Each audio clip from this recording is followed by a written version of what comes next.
বনের রাজা সিংহ সবাই তাকে ভয় পায়, সম্মান করে। একদিন দুপুরবেলা খাওয়া দাওয়া সেরে সিংহ একটা গাছের তলায় বিশ্রাম করছিল। হঠাৎ ভন ভন ভন ভন কোথা থেকে একটা মাছি তার কানের কাছে এসে দুপুরবেলার কাঁচা ঘুমটি মাটি করে ছাড়লো। তার কানের কাছে বন বন করে ঘুরপাক খাচ্ছে আর ভন ভন করে আওয়াজ করেই চলেছে।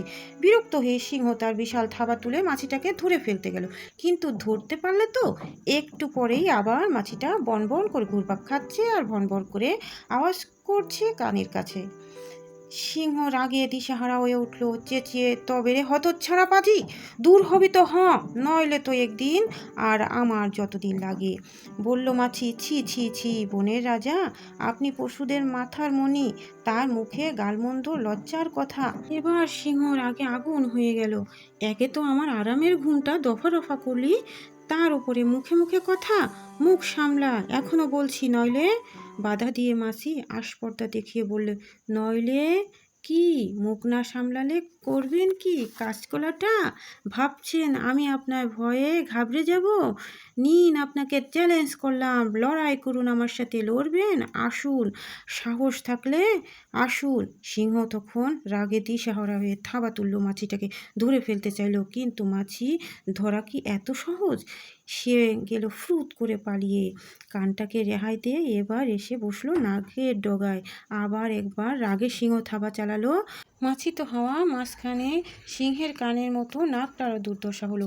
নিজের থাবার আগেতে নিজের কান কেটে রক্তাক্ত হয়ে গেল। এবার কপালে, গালে, ঘাড়ে যেখানে ইচ্ছা বসে মাছিটা দারুণ মজা পাচ্ছে। সিংহ এখানে থাবা চালায়, ওখানে থাবা চালায়, নিজেই জখম হয়, মাছি সাত করে পালায়। এই কেশরে লুকোচুরি করে, এই লেজের ডগায় মাছি মজা পেয়ে গেছে। সিংহ জ্বলে নিজের থাবার আঘাতে। শেষ পর্যন্ত ক্লান্ত হয়ে সিংহ সুর বদল করে করুণ আবেদন জানালো, লক্ষ্মী মাছি, সোনা মাছি, এবার ক্ষমা দাও, আমি হার মানছি। মাছির দম্ভ তখন বেড়ে গেল। মাছির দম্ভ দেখে খেয়ে জয়ের গৌরবে ভনিয়ে গেল বেরিয়ে। সিংহকে ছুটি দিয়ে এবার মাছির সঙ্গে দেখা হলো এক হাতির। তাকেও অহংকারে দেখিয়ে মাছি হুকুম করে, ওহে গদাই লস্কর, হাতি অজগর, ভালো চাও তো আমাকে সেলাম করো। জানো তো আমি পশুরাজকে পরাজিত করেছি, তাই আমি হলাম এখন নতুন রাজা। হাতি মনে মনে বিবেচনা করলো, এই মাছিটা তো দেখছি মাথা খারাপ হয়ে গেছে, এর সঙ্গে তর্ক করে আমি কেন সময় নষ্ট করি।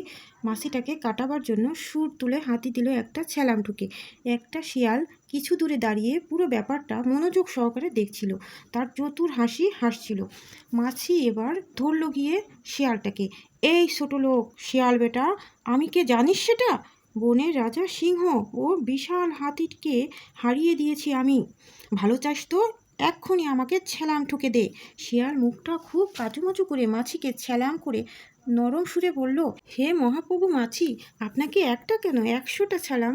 আপনি মহান, আমি আপনার গোলাম, আপনাকে ছ্যালাম, আপনার মা বাবাকে ছ্যালাম। কিন্তু মহারাজ, দেখছেন ওই বড় মাকড়সাটাকে, ও আপনাকে না সেদিন গালমন্দ করছিল, ওকে একটা শিক্ষা দিবেন না? এই শুনে নীল মাছি ক্ষেপে লাল হয়ে গেল। সে দম্ভ করে বলল, তাই এত বড় আস্পর্ধা, এক্ষুনি ওকে খতম করছি। বলতে বলতেই মাছি ধেয়ে গেল মাকড়সার জালের দিকে।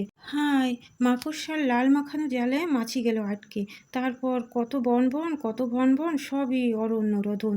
যতই সে বেরিয়ে আসার চেষ্টা করে, ততই গভীর জালে জড়িয়ে পড়ে। দাম্ভিক মাছির লীলা এখানেই খতম। শিয়াল গোপে তা দিতে দিতে সবটা দেখে শুনে এখান থেকে ওখানে আনন্দ করতে করতে বনের মধ্যে চলে যায়।